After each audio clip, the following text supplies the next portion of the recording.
Hey, welcome back to Lingaroo, where language comes to life. I'm excited about today's video. I've got some Barbie dolls here, and I'm going to teach you 9 things that you can do to stimulate language while you're playing with your kiddo and their Barbie dolls. Don't go away.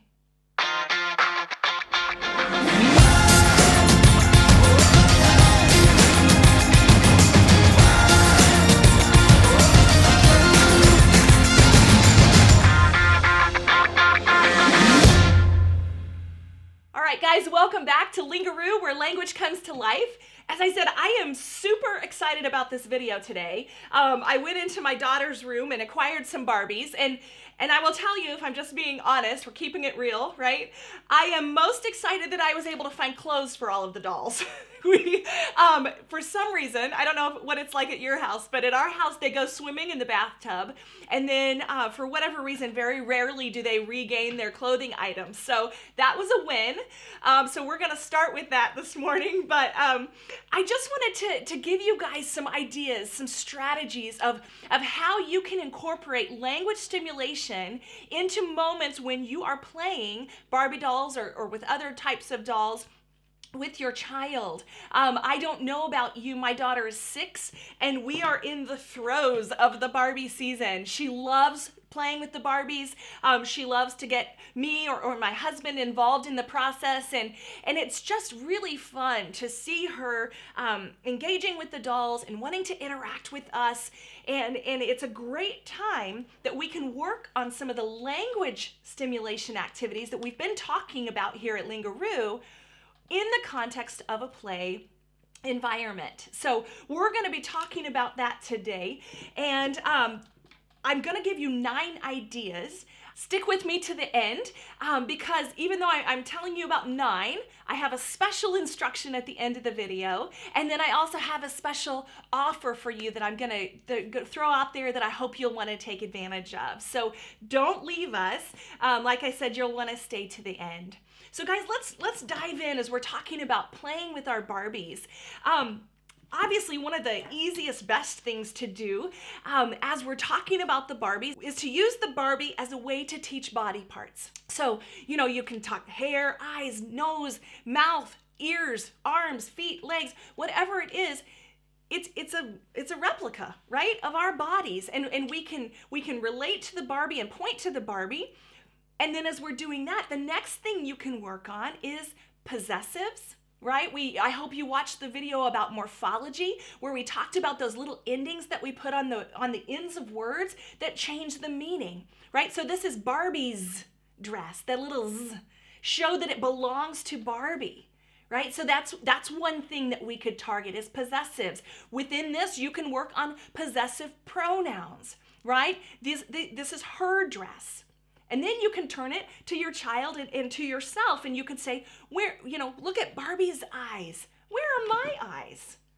And you help them and show them, these are my eyes. Where are your eyes? Right? So you're working on possessives, her, you're working on my, you're working on your. So you're incorporating, after we've gone through the body parts, then you're incorporating this idea of possessives and then also possessive pronouns, okay? Another thing you guys can do is to incorporate action verbs, right? What is he doing? He's walking, he's sitting. I remember the day when Barbies used to bend their legs, and I don't know what's going on with these guys lately, but they don't. But that's okay. They can still do a lot of activities. They're jumping, right? Oh, what happened? Oh, he fell down.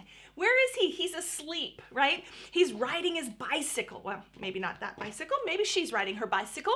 And we have all of these action verbs, both those present progressive. She's doing it right now. She is riding, right? She is dancing. You can see another big part of our world right now. We've got the ballerina and the ice skater, and so we do a lot of action, right? When we play Barbies, they're always doing something.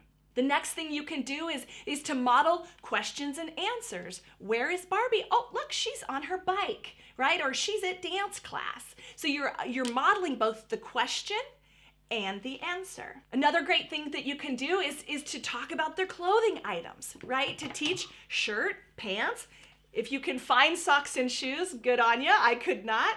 Even her ice skates are missing today, but that's okay. But you can talk about the clothing items. You can talk about the fact that they're different, right? We've talked about this a lot. How are they the same? How are they different? And we can talk about the clothing items and other vocabulary labels, and then we can follow on with instructions about categories, right? These are things we wear. The shirt, the pants, those are clothes. Let's look over here. We have some food, right? That's a different group. These are things we eat, right? The bike, that's something we ride on. So you can talk to, after you start teaching all of the vocabulary labels, you can talk about how some of them go together. Some of them go into groups, or what we would call semantic categories, and you can address categories within your play as well. Anytime you're playing with your kiddo, that's a great time to work on requesting. We've talked a lot about the purposes of language, the functions of language, right? And this is a good time to do it. If you have the Barbie or you have the food and your child wants the food, you can withhold it back and model how to ask. Say, food please. Good asking. I like how you asked that. And you're working in these requests and you're setting up these opportunities or communication attempts, right? Where you have something that you know they want and you're asking them or encouraging them and modeling for them how to ask for it before they get it. Right? It's not just a free-for-all. We're not just grabbing.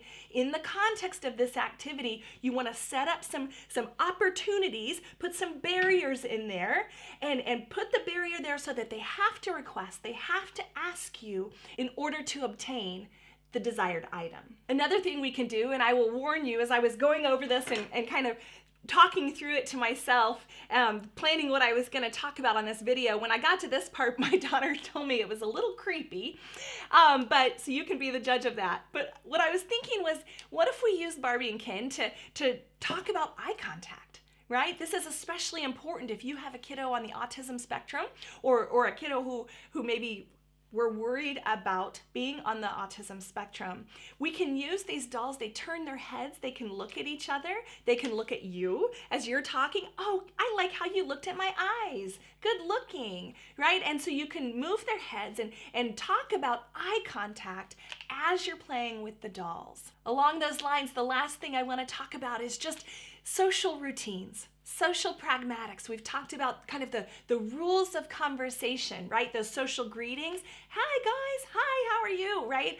The greetings, the back and forth, and that's an amazing, wonderful thing to model as you're playing Barbies and as you're using your child's dolls to teach those rules of conversation to your kiddo. All right, so guys, I hope this was helpful. I know I kind of whirlwinded through those with 9 options of ways you can stimulate language, and it's a lot to remember. Here's what I want to do with my special offer I told you about at the beginning. I want you to send me an email, and I will send you a downloadable PDF of these 9 things. And that'll be a way that you can maybe pin it on your refrigerator or whatever, and you'll have those to be a reminder of these 9 things. But then the other thing I want to do is just to challenge you, pick 3. Right? Don't overwhelm yourself with trying to remember, oh, what were those 9 things, right? 9 feels like a lot. I get it. Pick 3. Pick 3 today. Set aside 10, 15 minutes to do Barbies or to play with some toys and incorporate those 3 into that activity. And then maybe tomorrow you pick another 3. Right? Again, this is baby steps, guys. I'm not trying to throw this all at you to overwhelm you. I'm just giving you these options, giving you these tools. It's kind of like a tool belt, right? I have all my tools. I don't use them all at once. I pick the tool and I use it, and then I pick another one and I use that the next time. So that's my encouragement to you. Pick 3, send me your email so you'll have the whole list of 9, but just pick 3 to focus on today. If you haven't already, click here to subscribe to this channel so you'll know when we upload new content every week. Be sure to check out this video over here about the 5 main areas of language, and I'll see you next time at Lingaroo, where language comes to life.